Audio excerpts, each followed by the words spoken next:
د فرهنګي او هنري جایزو کانکور سیالۍ خبرتیا.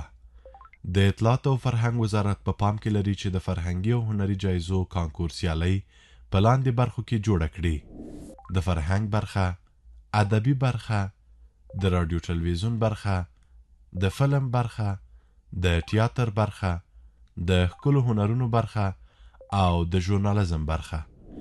د هیواد ټول فرهنګیان او هنرمندان کولی شي چې په اړوندو برخو کې خپل آثار د ثبت او ارزونې لپاره د فرهنګ او هنر معینیت اړوند د خلکو فرهنګ ریاست او په ولایتونو کې د اطلاعات او فرهنګ ریاستونو ته وسپاري.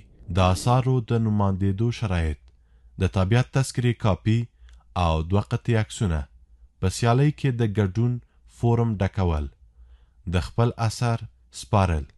یادونه: د فرهنګي او هنري آثارو پنځونکي کولی شي یوازې خپل یو اثر د سیالۍ لپاره نوماند کړي. د نوملیکنې وروستۍ نیټه د 1404 کال د زمري میاشتې 21. پته: حضوري چمن شاته، کابل نندارې، د خلکو فرهنګ ریاست. د اړیکو شمیرې: 020 088 880 680 090 15 30 او 855.